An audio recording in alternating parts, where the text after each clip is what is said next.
Hi అండి. మీకు చెప్పినట్టుగానే ఒక మంచి వీడియోతో మేము ముందుకొచ్చాను. ఈరోజు మనం చూడబోతున్న ఆలయం వచ్చేసి చదువుల తల్లి సరస్వతి ఆలయం. ఇంకెక్కడో కాదండి, బాసరకెళ్తున్నాం ఈరోజు. హైదరాబాద్ నుంచి బస్సెస్ కానీ ట్రైన్ సౌకర్యం ఎలా ఉందనేది నేను ఈ వీడియోలో మీకు షేర్ చేస్తున్నాను. అలాగే అక్షరాభ్యాసం చేయించే వాళ్ళు అక్కడ రూమ్స్ కానీ ఇవన్నీ అవైలబుల్ ఉన్నాయా లేదా అనేది కూడా ఈ వీడియోలో చూడొచ్చు. అందుకే వీడియోని ఎక్కడ స్కిప్ చేయకుండా చివరి వరకు చూడండి. సో మీకు ఫుల్ ఇన్ఫర్మేషన్ అనేది దొరుకుతుంది అన్నాను. సో మన వీడియోని ఫస్ట్ టైం చూస్తే ప్లీజ్ సబ్స్క్రైబ్ చేసుకొని అక్కడ బెల్ సింబల్ని క్లిక్ చేస్తే ఆల్ అనే ఆప్షన్ వస్తుంది. ఆన్లో నేను పెట్టే వీడియో నోటిఫికేషన్ అయితే మీకు డైరెక్ట్గా వస్తుంది. అలాగే వీడియోని చూసి ఒక లైక్ ఇచ్చి మంచి కామెంట్ ఇచ్చి నన్ను అయితే ఎంకరేజ్ చేస్తారని కోరుకుంటున్నాను. మేమైతే బయలుదేరామండి ఆ జ్ఞాన సరస్వతి ఆలయం చూడడానికైతే. అదేనండి బాసరకి. సో మనం హైదరాబాద్ నుంచి అయితే కాచిగూడ నుంచి కానీ సికింద్రాబాద్ నుంచి మనకి ట్రైన్స్ అవైలబుల్గా ఉంటాయి. అలాగే బస్సెస్ కూడా అవైలబుల్గా ఉన్నాయి. సో మేమైతే రెగ్యులర్గా వెళ్ళేది కాచిగూడ రైల్వే స్టేషన్ నుంచి. సో అక్కడి నుంచి అయితే మీకు షేర్ చేస్తున్నాను ఈ వీడియో. సో మనకి కాచిగూడ నుంచి అయితే డైలీ 7 o'clock ఎగ్జాక్ట్లీ 7 o'clock అయితే ట్రైన్ ఉంటుంది. ఇది బాసర వరకు వెళ్తుంది.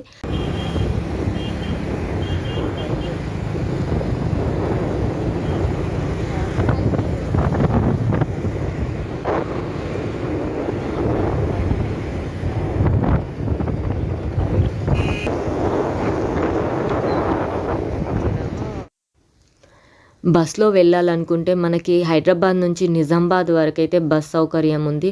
నిజామాబాద్ నుంచి బాసరకు నంబర్ ఆఫ్ బస్సెస్ అయితే ఉంటాయి.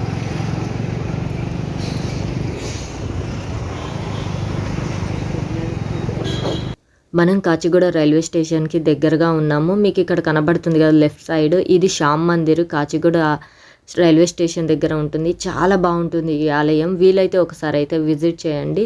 సో ఎదురుగా కనబడుతుంది మనకి కాచిగూడ రైల్వే స్టేషన్. ఇక్కడ నుంచి మనకి డైలీ 7 o'clock అయితే ట్రైన్ ఉంటుంది బాసరకు వెళ్ళేది.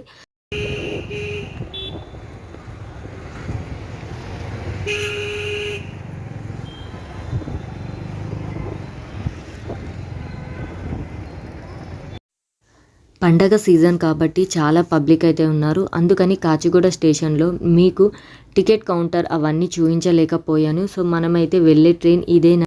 ఇప్పుడు మనం వెళ్తున్న ట్రైన్ అయితే మండే రోజు ఒక్కరోజు ఉండదు, మిగతా రోజులు అన్ని రోజులు అయితే ఈ ట్రైన్ అనేది బాసర్కి వెళ్తుంది. Early morning 7 o'clock exactly move అవుతుంది కాచిగూడ నుండి.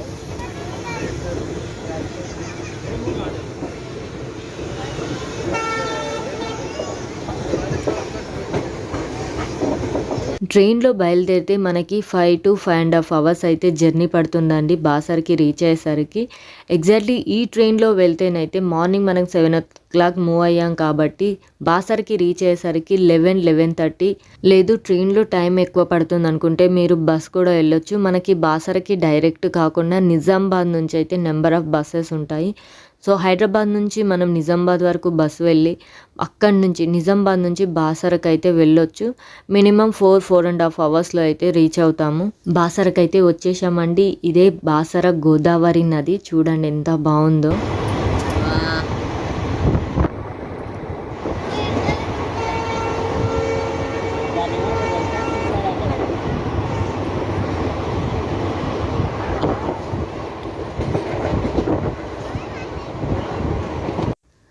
నిజామాబాద్ నుంచి అయితే బాసర వితిన్ 10 to 15 minutes అయితే వచ్చేస్తుంది. సో ఇక్కడైతే మనం బాసరకు అయితే వచ్చేసాము. ఇది బాసర రైల్వే స్టేషన్.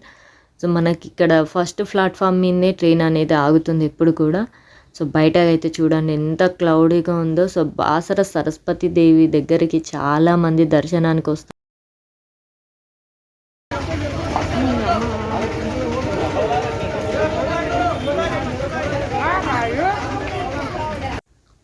స్టేషన్ నుంచి బయటకు రాగానే మనకి ఆటో అయితే అవైలబుల్గా ఉంటుందండి. మనకి ఆలయానికి వెళ్ళడానికి 3 to 4 kilometers అయితే డిస్టెన్స్ ఉంటుంది. సో ఆటోకి అయితే ఒక్కరికి 20 రూపాయలు ఛార్జ్ చేస్తున్నారు.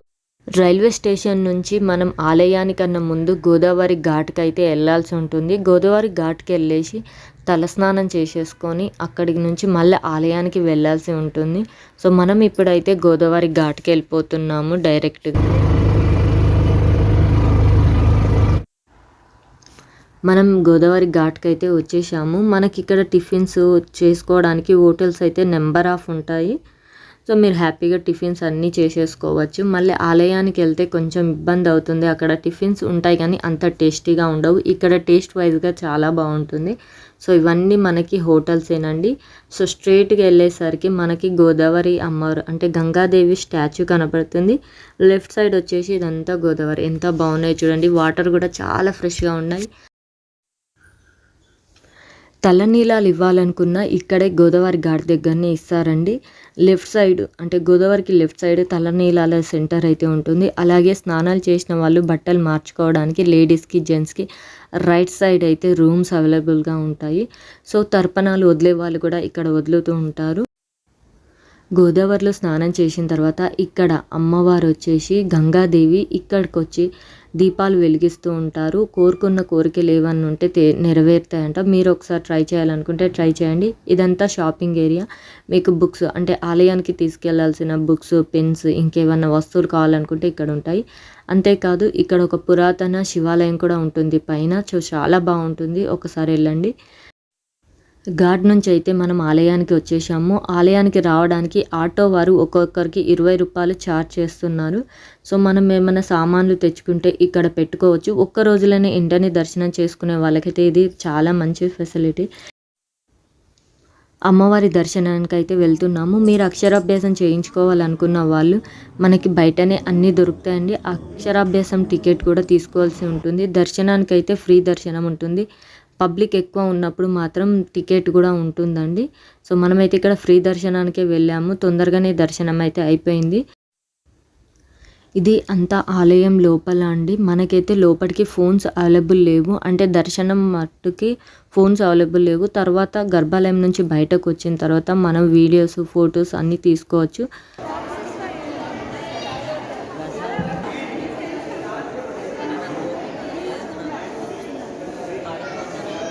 ఇది అమ్మవారి గర్భాలయం యొక్క గోపురము.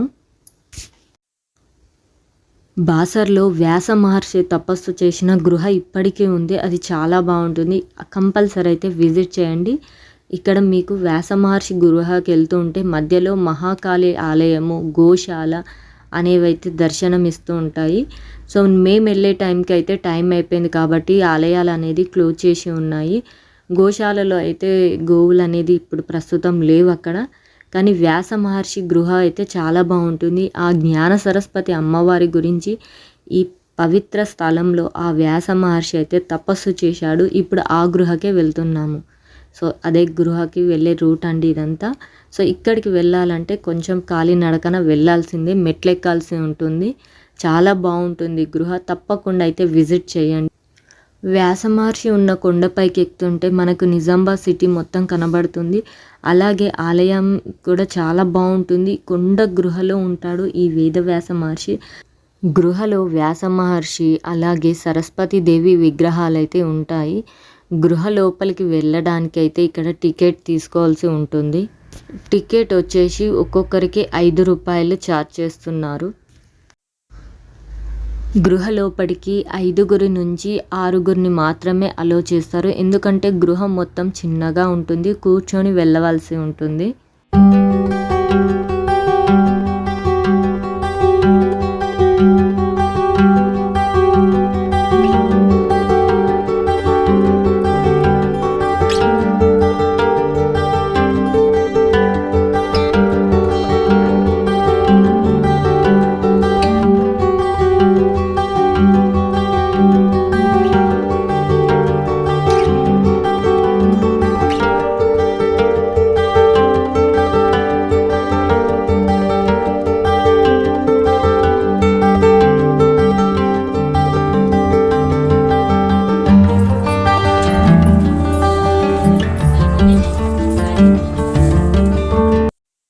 ఇదైతే అన్నదాన సత్రము.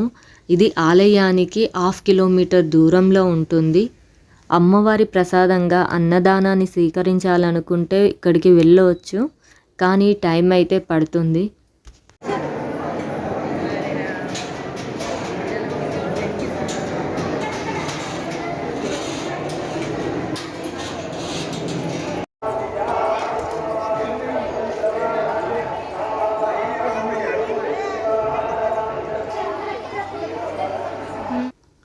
ఇది వచ్చేసి ప్రసాదాల కౌంటర్. ఇక్కడ టికెట్ తీసుకొని దీనికి ఆనుకొని పక్కన ప్రసాదాలు అనేది ఇస్తుంటారు. లడ్డు వచ్చేసి 25 రూపీస్, పులిహోర వచ్చేసి 15 రూపాయలు అలా ఛార్జ్ చేస్తున్నారు. ఆలయం చుట్టుపక్కల వాతావరణం చాలా ప్రశాంతంగా ఉంటుంది. ధర్మదర్శనమే కాకుండా ఇక్కడ స్పెషల్ దర్శనాలు కూడా ఉంటాయి. టికెట్ అనేది ఛార్జ్ చేస్తుంటారు. ఇంకొకటి అక్షరాభ్యాసానికి కూడా మనకి ఇక్కడ టికెట్స్ ఉంటాయని చెప్పాను కదా. 100 రూపాయల నుంచి 1000 రూపాయల వరకు అయితే ఛార్జ్ చేస్తారు టికెట్. ఇంకొకటి నార్మల్ డేస్లో వెళ్తే ఆలయం అయితే ప్రశాంతంగా చూడడానికి బాగా ఉంటుంది. ఆలయం టైమింగ్స్ వచ్చి ఉదయం 4:30 నుంచి 12:30 వరకు అమ్మవారిని అయితే దర్శించుకోవచ్చు. మధ్యాహ్నం 1 గంటల నుంచి 2 గంటల వరకు బ్రేక్ ఉంటుంది. మళ్ళీ 2 గంటల నుంచి రాత్రి 7:30, 8 గంటల వరకు అమ్మవారిని అయితే దర్శించుకోవచ్చు. ఈ వీడియో ఇంతటితో ముగిస్తున్నాను. నాకు తెలిసిన ఇన్ఫర్మేషన్ అయితే మీతో షేర్ చేసుకున్నాను. ఈ వీడియో పైన మీ అభిప్రాయాన్ని కామెంట్ రూపంలో నా వరకు చేరుస్తారని కోరుకుంటాను. ఒక మంచి వీడియోతో మళ్ళీ కలుసుకుంటాను.